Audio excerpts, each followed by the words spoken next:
7 de la mañana con 12 minutos. Queremos agradecer su sintonía. Recuerde que puede también seguir las entrevistas de Primera Impresión por Pública FM. Seguimos. Mejorar la competitividad y productividad y garantizar seguridad jurídica son, entre otros, los elementos que deben profundizarse para que el esquema de dolarización esté blindado ante la dinámica económica. Así lo puntualizaron un ex vicepresidente de la República y un representante del sector exportador al recordar los 20 años de implementación de la dolarización en el Ecuador. 20 años de estar dolarizados y aún hay muchas cosas por hacer para fortalecer este esquema monetario. Esa es la conclusión a la que llegó el ex vicepresidente Alberto Dajic, para quien es fundamental el establecimiento de políticas que apunten a cuidar los costos, atraer inversión extranjera con una obsesiva práctica para mejorar la productividad. Hay que hacer una simplificación de la asfixia regulatoria que existe en el Ecuador con tanto trámite, tanto requisito, tanto permiso. Alberto Dajic propone que lo fundamental es corregir ahora aspectos puntuales del manejo económico del país, que pensar en abandonar la dolarización. Mire usted el caso de Grecia. No había ni billetes en los cajeros, no había cómo pagarle a los jubilados y no se pudieron salir del euro. Sencillamente es una cosa muy difícil. Desde la mirada del exportador, los desafíos para fortalecer la dolarización apuntan a mejorar la competitividad con políticas de productividad agresivas.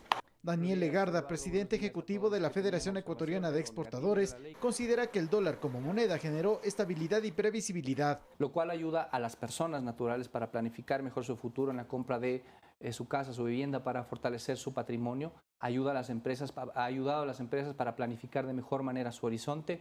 No son solo estos, sino muchos otros componentes los que hacen que una economía dolarizada subsista.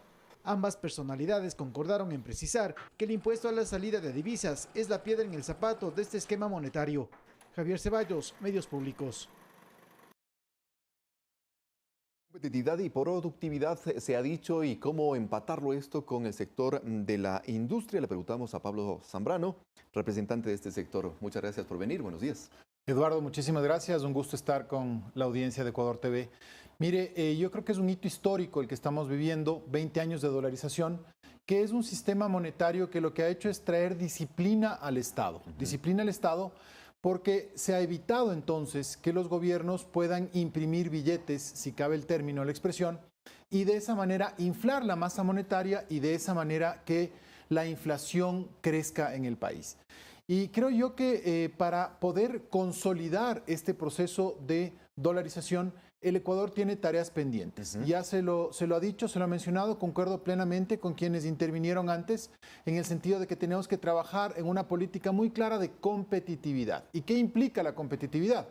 Implica la mejora de las condiciones macro del país para que el sector privado pueda seguir generando más producción, más empleo y, lo más importante, pueda seguir nutriendo a la dolarización del circulante. ¿Y esto cómo lo hacemos? Básicamente a través de dos vías desde el sector privado: exportaciones e inversiones. Por eso entonces se requiere tener un marco regulatorio que beneficie las inversiones y beneficie y potencie las exportaciones. Ecuador tiene un gran potencial en materia exportadora. Hemos visto los datos del año 2019, cómo se ha cerrado, y vemos cómo, por ejemplo, las exportaciones de camarón han superado a las exportaciones de banano. Y esto ya es por tercer año consecutivo. Entonces, tenemos que potenciar esos sectores en los cuales tenemos ya una gran experiencia. Otro tema que es fundamental es el tema agroindustrial. Desde el sector de la industria manufacturera es fundamental que nosotros podamos tener acceso a materia prima que también viene desde el campo. Entonces, eso va a generar un círculo virtuoso a través del encadenamiento productivo, en el cual micro, medianos y pequeños productores pueden vender su producción a los medianos, y de esta manera se puede transformar esa producción y poder exportar, que es hacia donde debemos ir. Ahora, ese compromiso que usted plantea por parte del sector privado, ¿qué tan, digamos, entendido, sincronizado está con la Asamblea Nacional, que, por ejemplo, es desde donde se tiene que emitir los cuerpos jurídicos, con el Ejecutivo, que es además el colegislador en ese sentido?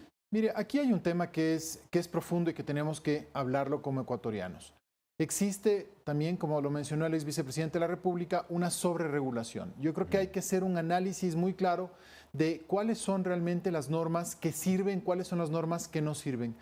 Yo en un par de ocasiones he tenido la oportunidad de hablar en la Asamblea Nacional y he mencionado ahí y le he dicho a su presidente que sería importante conformar una comisión de codificación y de legislación que revise, que analice una cantidad de normas que ya no están en uso o normas que pueden ser contradictorias. Por otro lado, también desde el sector ejecutivo hay que hacer un trabajo. Perdóneme que le interrumpa allí. ¿Cuáles son entonces, a su criterio, las normativas que deberían ya eliminarse o reestructurarse como para ir en ese sentido, con ese norte? Mire, es importante dentro de esa depuración normativa encontrar y analizar todas aquellas que restrinjan, por ejemplo, cierto tipo de actividades lícitas que existen en el país o limiten o sancionen o establezcan lo que se denomina desincentivos. Entonces, hay que hacer este análisis normativo para eliminar los desincentivos que existen y de esa manera poder potenciar el rol que tiene el sector productivo nacional. Desde el sector industrial, desde el sector productivo nacional, nosotros estamos convencidos de que hay una potencialidad muy grande en el país y que tenemos que seguir trabajando en esto. Mire usted un asunto que es fundamental. Yo hablaba de inversiones y de exportaciones. El tema de la minería responsable, el tema de la minería legal, tiene un potencial de más de 200.000 millones de dólares en el Ecuador. Entonces, ¿qué es lo que hay que hacer? Hay que regular de una manera adecuada la explotación minera en el país, hay que establecer reglas claras, por ejemplo, de protección del ambiente, de protección de fuentes de agua, pero no se puede prohibir una actividad que es absolutamente lícita.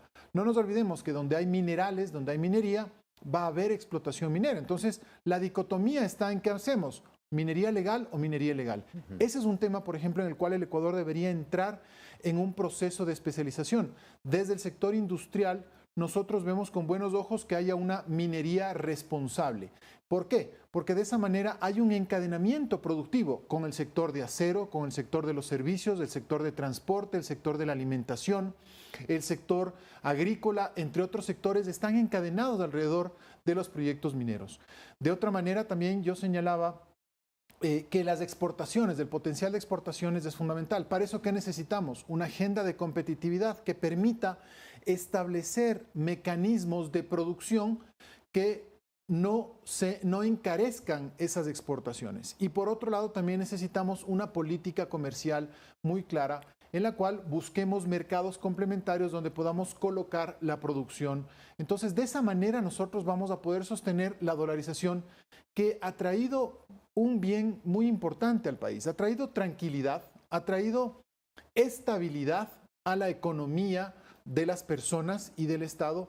Y algo muy importante que ya también se señaló, ha permitido que la gente pueda planificar sus finanzas y de esa manera poder superarse, todos podemos planificar, por ejemplo, la compra de una casa, la compra de un vehículo, la compra de maquinarias, entre otras cosas. Ya para ir cerrando la entrevista, por favor, la ley de simplificación y progresividad tributaria, la ley del emprendimiento que también fue tramitada hace pocas horas nomás, antes de ayer, en la Asamblea Nacional. ¿Cuánto abonan a todo esto que usted menciona? Mire, es muy importante que la Asamblea Nacional expida normas como la ley de emprendimiento, que va a generar condiciones para que los ecuatorianos que están recién iniciando sus actividades productivas puedan tener mayor éxito. Se eliminan algunos requisitos, se eliminan también algunos trámites y creo que eso es beneficioso, fomentar el emprendimiento. Y respecto a la ley de simplificación tributaria, es una ley compleja, es una ley que implica que el sector productivo va a tener que aportar más al país, pero lo hacemos con el convencimiento